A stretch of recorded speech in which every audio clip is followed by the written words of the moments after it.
ಮತ್ತು team snake byte ಬಗ್ಗೆ ಅವರು ಮಾಹಿತಿಯನ್ನು ಕೊಡಲಿಕ್ಕಿದ್ದಾರೆ. ಎಮರ್ಜೆನ್ಸಿ ಮೆಡಿಸಿನ್ ವಿಭಾಗ ಮಾಹಿ ಮಣಿಪಾಲದ ವೃಂದ ಮತ್ತೆ ಟೀಮನ್ನು ಕೂಡ ವೇದಿಕೆಗೆ ಆಹ್ವಾನಿಸ್ತಾ ಇದ್ದೇನೆ. ಎಲ್ಲರಿಗೆ ನಮಸ್ಕಾರ. ಫಸ್ಟ್ ಆಫ್ ಆಲ್ ನಾನು ನಮ್ಮ MLA ಶ್ರೀ ಸುನಿಲ್ ಕುಮಾರ್ ಅವರಿಗೆ ಧನ್ಯವಾದಗಳು ಹೇಳ್ತೇನೆ ಇಲ್ಲಿ ಫೆಸಿಲಿಟೀಸ್ ಎಲ್ಲ ಮಾಡಿಕೊಡುವುದಕ್ಕೆ. ಸೊ ನಮ್ಮ ದೇಶದಲ್ಲಿ ಈಗ ನೋಡುವಾಗ ಮಹಿಳೆಗಳಲ್ಲಿ ಹೆಚ್ಚಿನ ಮಹಿಳೆಗಳಲ್ಲಿ ಸಾಮಾನ್ಯವಾಗಿ ಕಾಣುವ ಕ್ಯಾನ್ಸರ್ ಸ್ತನ ಕ್ಯಾನ್ಸರ್ ಮತ್ತೆ ಗರ್ಭಕೋಶ ಕತ್ತು cancer. So but most of the ಮಹಿಳೆಗಳಲ್ಲಿ ಅವರಿಗೆ ಹೇಗೆ ಅದು ನೋಡಬೇಕು, ಹೇಗೆ ಅದು ಬ್ರೆಸ್ಟ್ ಕ್ಯಾನ್ಸರ್ ಉಂಟು ನೋಡಲಿಕ್ಕೆ ಗೊತ್ತಿಲ್ಲ. ಸೊ ಅದಕ್ಕೆ ನೀವು ಸ್ವಯಸ್ತನ ಪರೀಕ್ಷೆ ಮಾಡಬೇಕು ತಿಂಗಳಿಗೆ ಒಮ್ಮೆ. ಮುಟ್ಟು ಹಾಗೆ ಒಂದು 5 ದಿನ ಆದ್ಮೇಲೆ ಸ್ತನ ಪರೀಕ್ಷೆ ಮಾಡಿ ಏನಾದರೂ ಗಡ್ಡೆ ಇಲ್ಲದಿದ್ರೆ ಗುಳ್ಳೆ ಇಲ್ಲದಿದ್ರೆ ಸ್ಕಿನ್ ಮೇಲೆ ಏನಾದರೂ ಚೇಂಜಸ್ ಇದ್ರೆ ಇಲ್ಲದಿದ್ರೆ ನಿಪ್ಪಲಿಂದ ಏನಾದರೂ ಡಿಸ್ಚಾರ್ಜ್ ನೀರು ಹಾಲು ಹಾಗೆ ಏನಾದರೂ ಬಂದಿದ್ರೆ ಒಂದ್ಸಾರಿ ಹಾಸ್ಪಿಟಲ್ ಹೋಗಿ ಡಾಕ್ಟರ್ ಹತ್ರ ಒಂದ್ಸಾರಿ ತುರಿಸ್ಬೇಕು. ಅದು ಕ್ಯಾನ್ಸರ್ ಹಾಗೆ ಅಂತ ಇಲ್ಲ, ಬಟ್ ನೀವು ಒಂದ್ಸಾರಿ ತುರಿಸ್ಬೇಕಾಗ್ತದೆ ಅದು ನಾರ್ಮಲ್ ಅಲ್ಲ ಬೇರೆ ಉಂಟಾ ಹಾಗೆ ಕನ್ಫರ್ಮ್ ಮಾಡುವುದಕ್ಕೆ. ಮತ್ತೆ ಇದು ಫಸ್ಟ್ ಟೈಮ್ ಸೆಲ್ಫ್ ಎಕ್ಸಾಮಿನೇಷನ್ ಮಾಡುವಾಗ ಸ್ವಯಸ್ತನ ಪರೀಕ್ಷೆ ಮಾಡುವಾಗ ನಿಮಗೆ ಗೊತ್ತಿರ್ಲಿಕ್ಕೆ ಚಾನ್ಸ್ ಇಲ್ಲ ಅದು ನಾರ್ಮಲ್ ಆಗಿ ಉಂಟಾ ಅಲ್ಲ ಗಡ್ಡೆಯ ಹಾಗೆ. ಸೊ ಪದೇ ಪದೇ ಮಾಡಬೇಕಾಗ್ತದೆ ನಿಮಗೆ ನಿಮ್ಮ ಸ್ತನದ್ದು ನಾರ್ಮಲ್ ಹೇಗೆ ಗೊತ್ತಾಗ್ಲಿಕ್ಕೆ. ಸೊ ತಿಂಗಳಿಗೆ ಒಮ್ಮೆ ಒಂದು ಡೇಟ್ ಹಾಕಬೇಕು. ಮುಟ್ಟು ಆಗುವವರಿಗೆ ತಿಂಗಳಿಗೆ ಒಮ್ಮೆ ಮೆನ್ಸಸ್ ಆಗಿ 5 ದಿನ ಆಗಿ ಕರೆಕ್ಟ್ ಅದೇ ಟೈಮಿಗೆ ತಿಂಗಳಿಗೆ ಒಮ್ಮೆ ಹಾಗೆ ನೋಡಬೇಕಾಗ್ತದೆ. ಸೊ ಒಂದು 6 ತಿಂಗಳು ಹಾಗೆ ನೋಡುವಾಗ ನಿಮಗೆ ಗೊತ್ತಾಗ್ತದೆ ನಿಮ್ಮ ಸ್ತನದಲ್ಲಿ ಏನಾದರೂ ಚೇಂಜಸ್ ಬಂದಿದ್ದರೆ ನಿಮಗೆ ಗೊತ್ತಾಗ್ತದೆ. ಸೊ ಹಾಗೆ ಏನಾದರೂ ಅನಿಸುವಾಗ ಬೇಗ ಡಾಕ್ಟರ್ ಹತ್ರ ಹೋಗಿ ಹೆರಿಗೆ ಡಾಕ್ಟರ್ ಹತ್ರ ಹೋಗಿ ಒಂದ್ಸರಿ ತುರಿಸ್ಬೇಕಾಗ್ತದೆ. ಮತ್ತೆ 30 ವಯಸ್ಸು ಮೇಲೆ ಅವರು ವರ್ಷದಲ್ಲಿ ಒಮ್ಮೆ ಡಾಕ್ಟರ್ ಹತ್ರ ಹೋಗಿ ಸ್ಕ್ಯಾನಿಂಗ್ ಮಾಡುವುದು ಒಳ್ಳೆಯದು. 40 ವರ್ಷ ಮೇಲೆ ಇರುವರು ಒಂದ್ಸಾರಿ ಮ್ಯಾಮೋಗ್ರಾಮ್ ಮಾಡುವುದು ಸಹ ಒಳ್ಳೆಯದು. ಸೊ ಏನಾದರೂ ಇದ್ರೆ ನಮಗೆ ಬೇಗ ಡಯಾಗ್ನೋಸ್ ಆಗಿದ್ರೆ ಟ್ರೀಟ್ಮೆಂಟ್ ಸಹ ಈಸಿ ಆಗ್ತದೆ, ಬೇಗ ವಾಸಿ ಆಗ್ಲಿಕ್ಕೆ ಚಾನ್ಸಸ್ ಉಂಟು. ಮೋಸ್ಟ್ಲಿ ಕ್ಯಾನ್ಸರ್ ಇದು ಸೀರಿಯಸ್ ಆಗುವುದು ಲೇಟ್ ಡಯಾಗ್ನೋಸಿಸ್ ಕಾರಣ. ಲೇಟ್ ಆಗಿ ನಿಮಗೆ ಗೊತ್ತಾಗಿದ್ರೆ ಅದು ಟ್ರೀಟ್ಮೆಂಟ್ ಮಾಡುವುದಕ್ಕೆ ಸಹ ಲೇಟ್ ಆಗ್ತದೆ. ಸೊ ವಾಸಿ ಆಗ್ಲಿಕ್ಕೆ ಸಹ ತುಂಬಾ ಕಷ್ಟ ಆಗ್ತದೆ. ಮತ್ತೆ ಸೊ ಇದು ಬ್ರೆಸ್ಟ್ ಕ್ಯಾನ್ಸರ್ ಬಗ್ಗೆ. ಮತ್ತೆ ಗರ್ಭಕೋಶ ಕತ್ತು ಕ್ಯಾನ್ಸರ್ದಲ್ಲಿ ನಿಮಗೆ ಗಂಡ ಹೆಂಡತಿ ಸೇರ್ ಮೇಲೆ ಏನಾದರೂ ಬ್ಲೀಡಿಂಗ್ ಇದ್ರೆ ಇಲ್ಲದಿದ್ರೆ ಮೆನ್ಸಸ್ ಆಗಿ ಬಿಟ್ವೀನ್ ಮೆನ್ಸಸ್ ಲೈಕ್ ತಿಂಗಳಿಗೆ ಮಧ್ಯದಲ್ಲಿ ಏನಾದರೂ ಬ್ಲೀಡಿಂಗ್ ಇದ್ರೆ ಇಲ್ಲದಿದ್ರೆ ಹೊಟ್ಟೆದಲ್ಲಿ ಏನಾದರೂ ನೋವು ಜಾಸ್ತಿ ಇದ್ರೆ ಹಾಗೆ ಏನಾದರೂ ಇದ್ರೆ ಒಂದ್ಸಾರಿ ಡಾಕ್ಟರ್ ಹತ್ರ ತುರಿಸ್ಬೇಕಾಗ್ತದೆ. ಅದು ಸಹ ನಿಮಗೆ ಗೊತ್ತಾಗ್ಲಿಕ್ಕೆ ಇರುವುದಿಲ್ಲ ಅದು ಏನಾದರೂ ನಾರ್ಮಲ್ ಅಲ್ಲ ಪ್ರಾಬ್ಲಮ್ ಏನಾದರೂ ಇದ್ರೆ ಹಾಗೆ ಅಲ್ವಾ. ಸೊ ಅದು ಒಂದ್ಸಾರಿ ಡಾಕ್ಟರ್ ಹತ್ರ ಹೋಗಿ ತುರಿಸಿ ಕನ್ಫರ್ಮ್ ಮಾಡಬೇಕು ಅದು ಯಾವುದು ಪ್ರಾಬ್ಲಮ್ ಅಂತ ಇಲ್ಲ ಹಾಗೆ. ಇದು ಪ್ಯಾಪ್ ಸ್ಮಿಯರ್ ಇದು ನಾವು ಮಾಡುವುದು ಗರ್ಭಕೋಶ ಕತ್ತು ಕ್ಯಾನ್ಸರ್ ನೋಡುವುದಕ್ಕೆ. ಸೊ ಅದು 3 ವರ್ಷಕ್ಕೆ ಒಮ್ಮೆ ಆಗಿ ನೀವು ಒಂದ್ಸಾರಿ ಮಾಡುವುದು ಒಳ್ಳೆಯದು. ಒಂದ್ಸಾರಿ ಮಾಡಿದ್ರೆ 3 ವರ್ಷ ತನಕ ಮತ್ತೆ ಮಾಡ್ಲಿಕ್ಕೆ ಇಲ್ಲ, ಮತ್ತೆ 3 ವರ್ಷ ಆಗಿ ಪುನಃ ಒಂದ್ಸಾರಿ ಮಾಡಿ. ಅದು ತುಂಬಾ ಜನಕ್ಕೆ ಅದು ನಚಿಕೆ ತರ ಬರ್ತದೆ ಅದು ಮಾಡುವುದಕ್ಕೆ, ಬಟ್ ಹಾಗೆ ಮಾಡಬಾರ್ದು. ನೀವು ನಚಿಕೆ ಆಗಿ ಎಂತದು ಅವಾಯ್ಡ್ ಮಾಡಬಾರ್ದು.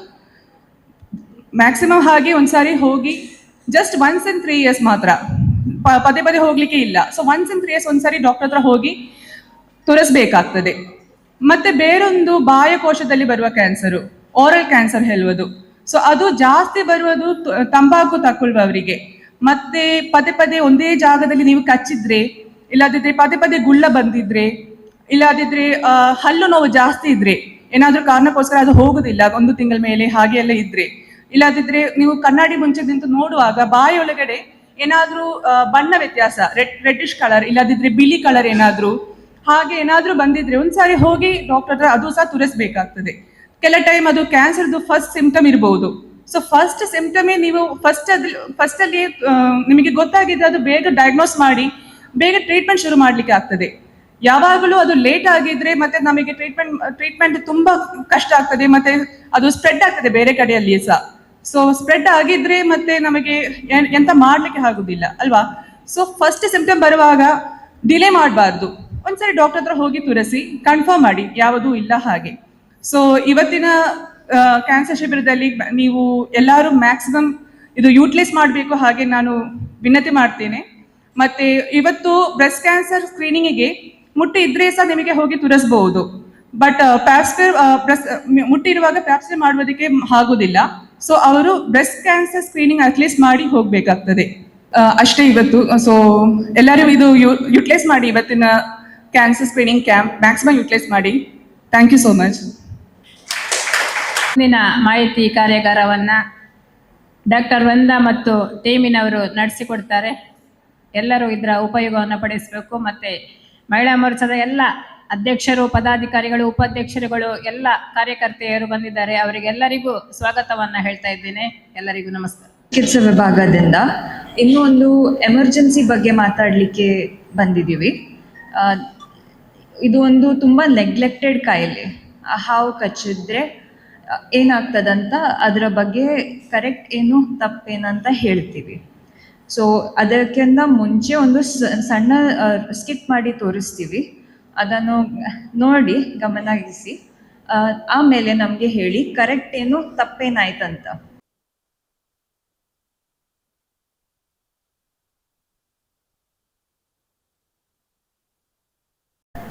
ಏನಾಯ್ತು? ನೋಡಿದ್ಯಾ ಯಾವ ಹಾವಂತ? ಹೆಲ್ಪ್ ಮಾಡ್ತೀರಾ ಯಾರಾದ್ರೂ? ಹೆಲ್ಪ್. ಏನಾಯ್ತು? ಹಾವು ಕಚ್ಚಿದಾಗ ನೀವು ಏನು ಮಾಡಿ ಅಂದರೆ, ನಂಗೆ ಗೊತ್ತಿದೆ, ನಾನು ತುಂಬ ಹಾವು ಕಚ್ಚಿದ್ದು ಪೇಷಂಟನ್ನೆಲ್ಲ ಟ್ರೀಟ್ ಮಾಡಿದ್ದೇನೆ. ಏನು ಮಾಡಿ ಅಂದರೆ, ಅದು ಗಟ್ಟಿ ಕಟ್ಟಬೇಕು ಅವರ ಕಾಲಿಗೆ. ಮತ್ತು ಇದು ಯಾವ ಹಾವು ಕಚ್ಚಿದೆ ಅದು ಹಾವು ತಗೊಂಬಂದು ವಾಪಸ್ ಅದದ್ದು ವಿಷ ಹೊರಗೆ ತೆಗಿಬೇಕು. ಮತ್ತು ಅಲ್ಲೊಂದು ಚಿಕ್ಕ ಕಟ್ ಮಾಡಬೇಕು. ಕಟ್ ಮಾಡಿ ಆದ ನಂತರ ಅದು ಸಕ್ ಮಾಡಿ ತೆಗಿಬೇಕು ಅದರಲ್ಲಿದ್ದದ್ದು ವಿಷ ಎಲ್ಲ. ಓಕೆ, ಮಾಡುವ ಹಾಗಾದರೆ.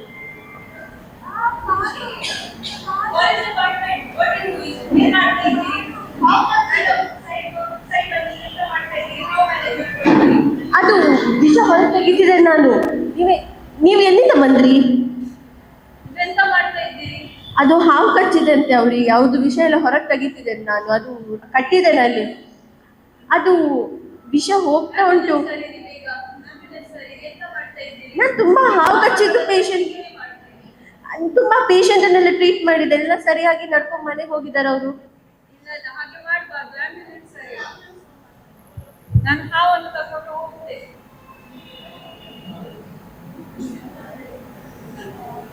ಹಲೋ, ಕ್ಯಾರ್ಲಿನ್ ಅಂತ ಮಾತಾಡ್ತಿರೋದು. ನಾವು ಪಾರ್ಕಲ್ಲಿ ನಡ್ಕೊಂಡು ಹೋಗ್ತಿರ್ಬೇಕಾದ್ರೆ ನನ್ನ ಫ್ರೆಂಡಿಗೆ ಹಾವು ಕಚ್ಚಿದೆ.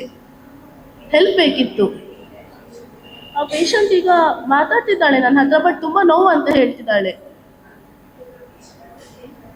ಆ ಕಾರ್ಕಳದ ಹತ್ರ ಪಾರ್ಕ್ ಒಂದು. ಸರಿ, ಆಯ್ತು. ಮಾತಾಡ್ತಾ ಇದ್ದಾಳೆ. ಸರಿ, ಆಯ್ತು. 5 ನಿಮಿಷದಲ್ಲಿ ಬರ್ತಾರಂತೆ, ಕಾಯುವ. ಆಯ್ತಾ? ಅವ್ರು ಬರೋ ತನಕ ವೆಯ್ಟ್ ಮಾಡುವ. 5 ಮಿನಿಟ್ಸಲ್ಲಿ ಆಂಬುಲೆನ್ಸ್ ಬರತ್ತಂತೆ. ನಾನು EMT ಸ್ನೇಹಲ್ ಅಂತ. ನಾನೀಗ ನಿಮ್ಗೆ ಆಂಬುಲೆನ್ಸ್ ಕಾಲ್ ಮಾಡಿದ್ರಲ್ಲ, ಅದಕ್ಕೆ ಬಂದದ್ದು. ಮ್ಯಾಮ್, ನಿಮ್ಮ ಹೆಸರೆಂತ? ಏನಾಗ್ತಿದೆ ನಿಮಗೆ? ಓಕೆ, ಇಲ್ಲೇ ಸ್ನೇಕ್ ಬೈಟ್ ಆದದ್ದ ನಿಮಗೆ? ಸ್ವಲ್ಪ ಈಚೆ ಬನ್ನಿ. ನಿಮಗೆ ಹಾವೆಲ್ಲ ಹಿಡ್ಕೊಂಡು ಹೋದ್ರಾ? ಏನು ಮಾಡಿದ್ರು ಹಾವು? ಓಕೆ, ಹಾಗಾದರೆ ಇಲ್ಲಿ ಹಾವು ಬರೋ ಚಾನ್ಸಸ್ ಇಲ್ಲ ಅಲ್ಲ? ಓಕೆ, ಇವೆಲ್ಲ ಓಕೆ ಅಲ್ಲ? ನಿಮಗೆ ಮಾತಾಡಲಿಕ್ಕೆಲ್ಲ ಆಗ್ತದೆ, ಉಸಿರಾಡಲಿಕ್ಕೆಲ್ಲ ಆಗುತ್ತಲ್ಲ?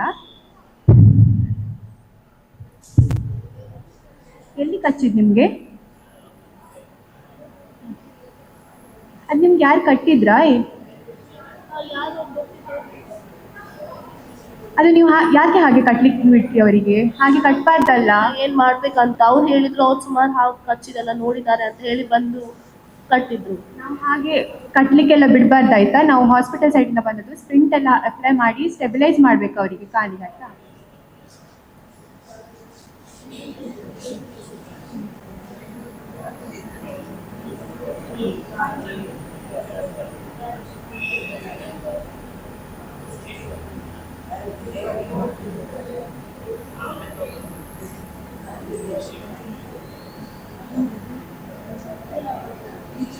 ಏನಾಗಲ್ಲ ಮ್ಯಾಮ್, ಹುಷಾರಿರಿ.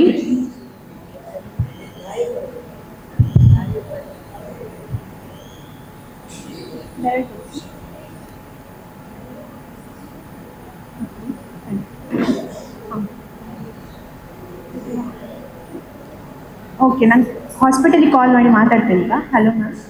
ಹಲೋ ಹಲೋ, ನಾನು ಡಾಕ್ಟರ್ Ah. ವೃಂದಾ ಮಾತಾಡ್ತಾ ಇದ್ದೇನೆ, KMC ಹಾಸ್ಪಿಟಲ್ ಇಂದ. I'm Snehal ma'am. I'm an EMT. We have one 16-year-old female patient with the complaints of unknown bite, snake bite. So patient's vitals are stable, ma'am. Now I'll be shifting the patient. Estimation time of arrival 10 minutes, ma'am. Thank you. What all have you done for the patient? I have applied a splint to her lower limb, ma'am, left lower limb. Nothing. And then vitals are everything normal. Okay, we will prepare and we have ASV available. Please come as soon as possible. Yes, ma'am. Shift ಮಾಡಿ. ಇದೇನಾಯ್ತಂತ ಕಟ್ಟಬಾರ್ದು. Anything else?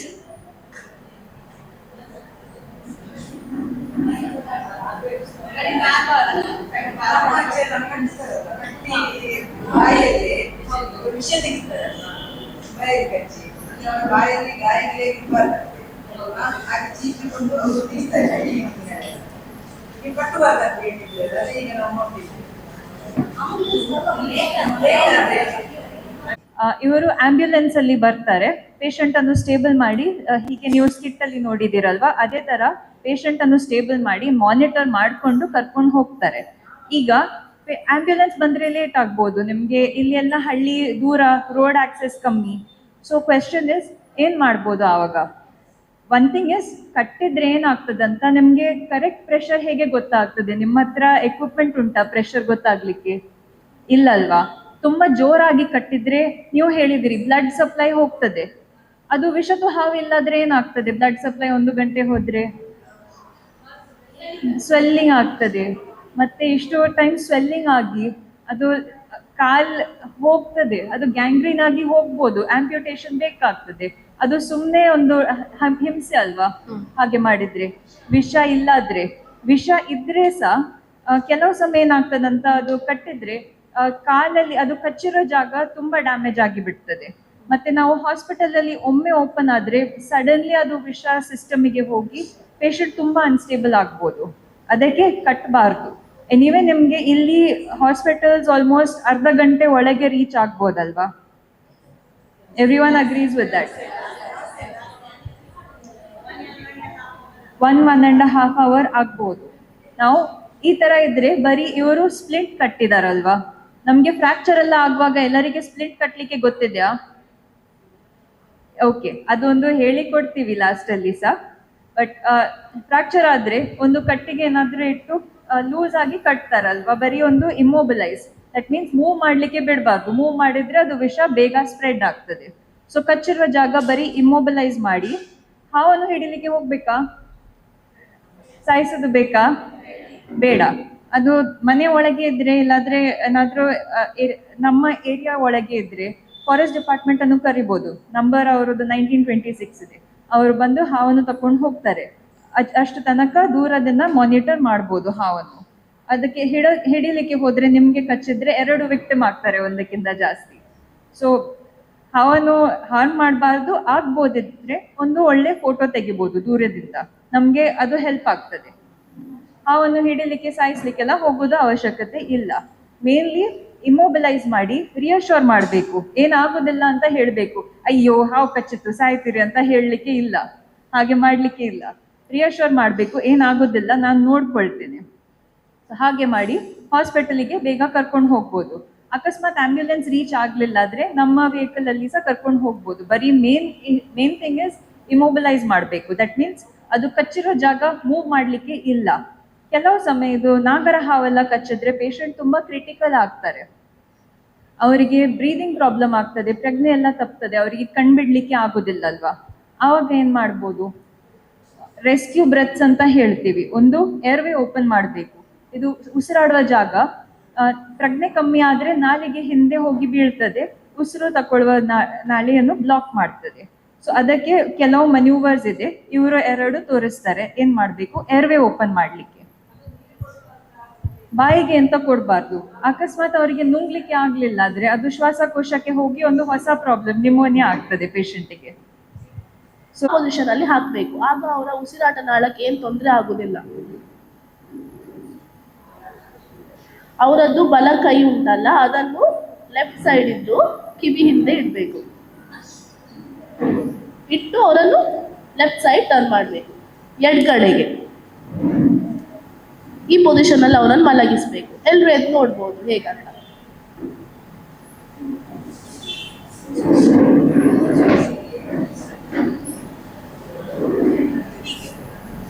ಈ ತರ ಹಾಕ್ಬೋದು. ಹೀಗೆ ಮಾಡೋದ್ರಿಂದ ಅವರ ಉಸಿರಾಟ ಓಪನ್ ಇರತ್ತೆ. ಅವ್ರು ವಾಂತಿ ಮಾಡಿದ್ರೆ ಅದು ಅವರ ಉಸಿರಾಟದಿಂದಕ್ಕೆ ಹೋಗುದಿಲ್ಲ. ಆಯ್ತಾ?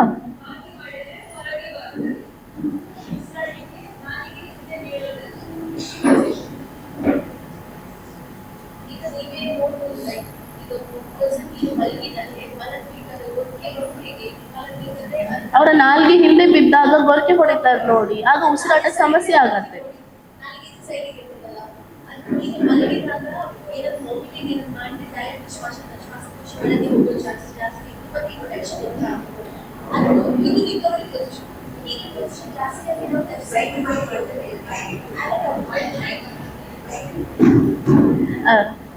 ಸೈಡ್ ವೇಸ್ ನಾವು ಜಾಸ್ತಿ ಪ್ರಿಫರ್ ಮಾಡ್ತೇವೆ ಅಂದ್ರೆ ನಮ್ದು ಲಂಗ್ಸ್ ಇದೆಲ್ಲ ಆನಟಮಿ ಅಂತ. ಸೊ ಒಂದ್ ವೇಳೆ ಹೀಗೆ ಸೈಡಿಗೆ ಮಲ್ಕೊಂಡ್ರೆ ಅದು ವಾಮಿಟ್ ಮಾಡಿದ್ದು ಶ್ವಾಸಕೋಶ ಒಳಗೆ ಹೋಗೋ ಚಾನ್ಸಸ್ ತುಂಬಾ ಕಮ್ಮಿ. ಸೊ ಸೈಡ್ ವೇಸ್ ಜಾಸ್ತಿಯಾಗಿ ಲೆಫ್ಟ್ ಸೈಡ್ ನಾವು ಜಾಸ್ತಿ ಪ್ರಿಫರ್ ಮಾಡ್ತೇವೆ. ಮಾಡ್ಬೋದು. ಫಿಟ್ಸ್ ಆಗಿರೋ ಪೇಷಂಟಿಗೆ ಆ ಥರ ಏನಾದರೂ ಇರ್ಬೋದಿದ್ರೆ, ಇಲ್ಲಾಂದ್ರೆ ಯಾರಿಗೆ ಬಿದ್ದು ಪ್ರಜ್ಞೆ ತಪ್ಪಿಸ್ಕೊಂಡಿದ್ದಾರೆ, ವಾಂತಿ ಮಾಡ್ತಿದ್ದಾರೆ, ಅವರಿಗೆಲ್ಲ ಹೀಗೆ ಸೈಡಿಗೆ ಮಲಗಿಸ್ಬೋದು. ಒಂದೇ ನೋಡ್ಕೋಬೇಕು, ಆಕ್ಸಿಡೆಂಟ್ ಆಗಿರುವ ಪೇಷಂಟಿಗೆ ಹೀಗೆ ಮಾಡಬಾರ್ದು. ಅವರಿಗೆ ಆದಷ್ಟು ಒಂದು ಬರೀ ಕ್ಲೀನ್ ಮಾಡ್ಬೋದು ವಾಂತಿ ಮಾಡಿದ್ರೆ, ಇಲ್ಲಾಂದ್ರೆ ಅವರಿಗೆ ಒಂದು ಜಾ ಥ್ರಸ್ಟ್ ಅಂತ ಹೇಳಿ ಕೊಡ್ತೀವಿ. ಇಲ್ಲಿ ಇದು ಈ ಭಾಗ ಅದನ್ನ ಮೇಲೆ ಓಪನ್ ಮಾಡ್ಬೇಕು. ಆಗ ಅವ್ರ ಉಸಿರಾಟ ಹೀಗೆ ಓಪನ್ ಆಗುತ್ತೆ. ಹೀಗಿರ್ತ ಕ್ಲೋಸ್ ಇರತ್ತಲ್ವಾ. ಸೊ ಇದನ್ನ ಹೀಗೆ ಇಟ್ಕೊಂಡು ಹೀಗೆ ಎತ್ತುವಾಗ ನಾನೀಗ ಅವಳ ಮೇಲೆ ಮಾಡ್ಲಿಕ್ಕೆ ಆಗಲ್ಲ, ನೋವಾಗತ್ತೆ. ಸೊ ಆಗ ಓಪನ್ ಆಗತ್ತೆ. ಓಪನ್ ಆದಾಗ ಅವರ ಉಸಿರಾಟ ಓಪನ್ ಆಗತ್ತೆ. ಆಗ ಜಾಸ್ತಿ ಗಾಳಿ ಒಳಗೆ ಹೋಗತ್ತೆ. ಗೊತ್ತಾಯ್ತಾ? ಇದು ಪ್ರಜ್ಞೆ ತಪ್ಪಿ ಅವ್ರಿಗೆ ಉಸಿರು ತಗೊಳ್ಲಿಕ್ಕೆ ಆಗಲ್ಲ ಆ ಸಂದರ್ಭದಲ್ಲಿ ನೀವು ಈ ತರ ಮಾಡ್ಬೋದು. ಇದು ಯಾವಾಗ ಮಾಡ್ತೇವೆ ನಾವು? ಟ್ರಾಮಾ ಕೇಸ್, ಮ್ಯಾಮ್ ಹೇಳಿದ್ರಲ್ಲ, ಆಕ್ಸಿಡೆಂಟ್ ಆದ ಕೇಸಲ್ಲಿ ಈ ತರ ಮಾಡ್ಬೇಕು. ಯಾಕಂದ್ರೆ ಅವರ ಕುತ್ತಿಗೆಯನ್ನು ನಾವು ಹಂದಾಡಿಸ್ಬಾರ್ದು. ಈಗ ಏನೂ ಆಗ್ಲಿಲ್ಲ, ಹಾವು ಕಚ್ಚಿದೆ ಅಷ್ಟೇ. ಆಗ ನೀವು ಇನ್ನೊಂದು ಏನ್ ಮಾಡ್ಬೋದಂದ್ರೆ ಅವಳ ತಲೆ ಕೆಳಗೆ ಮಾಡಿ ಇದನ್ನ ಮೇಲೆ ಎತ್ಬೋದು. ಇದನ್ನ ಹೀಗೆ ಮೇಲೆ ಎತ್ಬೋದು. ಆಗ ಮತ್ತೆ ಓಪನ್ ಆಗತ್ತೆ. ಗೊತ್ತಾಯ್ತಾ?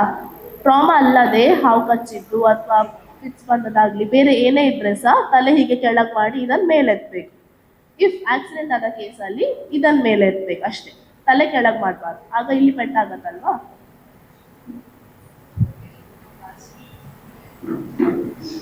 ಅಂತ ಅರ್ಥ ಆಗಿದ್ಯಾ?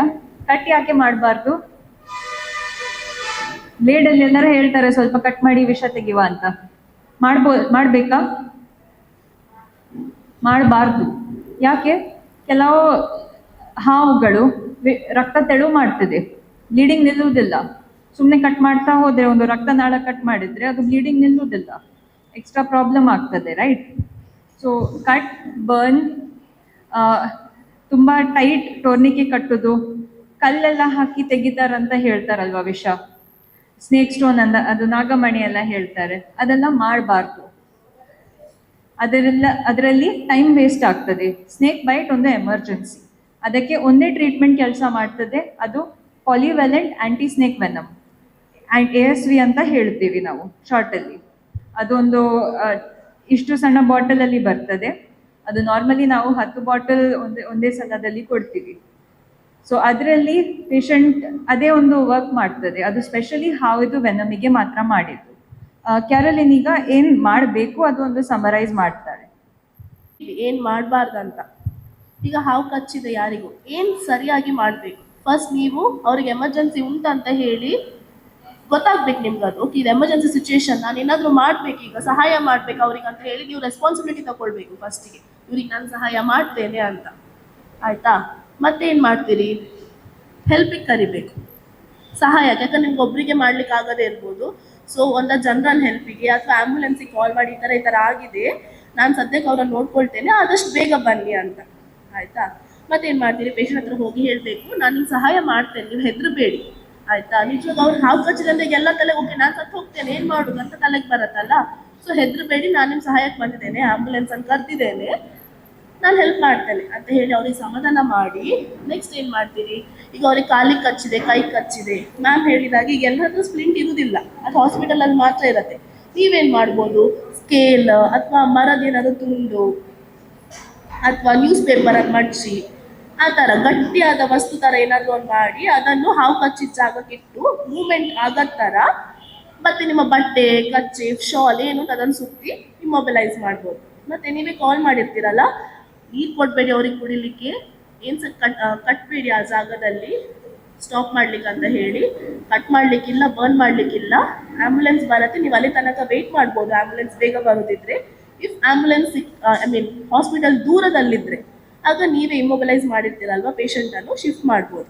ಬೇರೆ ಏನು ಮಾಡ್ಲಿಕ್ಕೆ ಹೋಗಬೇಡಿ, ನೀರು ಕೊಡಬೇಡಿ.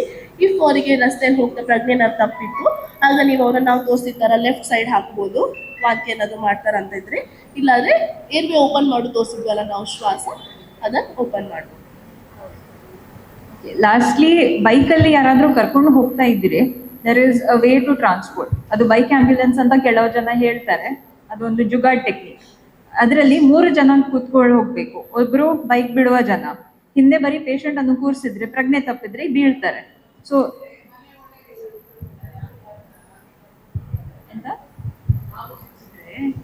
ಮನೆ ಒಳಗೆ ಕರ್ಕೊಂಡು ಹೋಗ್ತಾರೆ, ಮನೆ ಒಳಗೆ ಕರ್ಕೊಂಡು ಹೋಗ್ಬಾರ್ದು ಅಂತ ಹೇಳ್ತಾರೆ.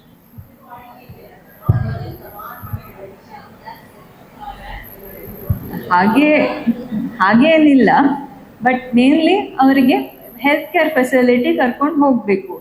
ಮೋಸ್ಟ್ಲಿ ಈಗ ಎಲ್ಲ CHCs, ನಮ್ಮ ಎಲ್ಲ ಗವರ್ಮೆಂಟ್ ಫೆಸಿಲಿಟೀಸಲ್ಲಿ, ಎಲ್ಲ ಪ್ರೈವೇಟ್ ಹಾಸ್ಪಿಟಲ್ಸಲ್ಲಿ, ನಮ್ಮ KMCಯಲ್ಲಿ ಆಬ್ವಿಯಸ್ಲಿ ಆ್ಯಂಟಿವೆನಮ್ ಅವೈಲಬಲ್ ಇದೆ. ನಮ್ಮ ಎಲ್ಲ ಡಾಕ್ಟರ್ಸಿಗೆ ಟ್ರೀಟ್ಮೆಂಟ್ ಮಾಡಲಿಕ್ಕೆ ಗೊತ್ತಿದೆ. ಸೊ ಅಲ್ಲಿಗೆ ಆದಷ್ಟು ಬೇಗ ಕರ್ಕೊಂಡು ಹೋಗಬೇಕು, ಟೈಮ್ ವೇಸ್ಟ್ ಮಾಡಬಾರ್ದು, ಆಚೆ ಈಚೆ ಹೋಗಲಿಕ್ಕೆ ಟೈಮ್ ವೇಸ್ಟ್ ಮಾಡಬಾರ್ದು. ಆದಷ್ಟು ಬೇಗ what is the fastest route. Ambulance ಬರಲಿಕ್ಕೆ ದಾರಿ ಇಲ್ಲ, ಬೈಕ್ ಇದ್ರೆ ಬೈಕಲ್ಲಿ ಕರ್ಕೊಂಡು ಹೋಗ್ಬೋದು, ಗಾಡಿಯಲ್ಲಿ ಕರ್ಕೊಂಡು ಹೋಗ್ಬೋದು. ಆಂಬ್ಯುಲೆನ್ಸ್ ಬೇಕಿದ್ರೆ ಪೇಷಂಟ್ ತುಂಬಾ ಕ್ರಿಟಿಕಲ್ ಆಗ್ತಾ ಇದ್ದಾರೆ, ಆಂಬ್ಯುಲೆನ್ಸ್ ಅರ್ಧ ದಾರಿಯಲ್ಲಿ ಸಹ ನಿಮಗೆ ಮೀಟ್ ಮಾಡ್ಬೋದು.